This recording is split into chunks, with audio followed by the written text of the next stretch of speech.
So guys, ito na pala ang part 2 ng ating emergency light repair na Akari. So ito guys, yung battery, nabili ko lang to sa handyman. Gusto ko sana bilhin 3.2 volts, kaya lang wala silang available.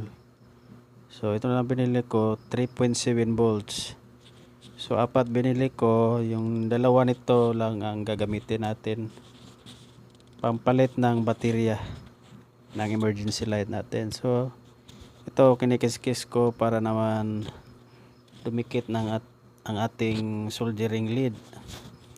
Soldahin natin to guys kasi wala akong welding eh. Mas maganda sana to pag wini-welding natin para intact yung connection. So dinikitan ko na, mamit lang ako ng electrical tip.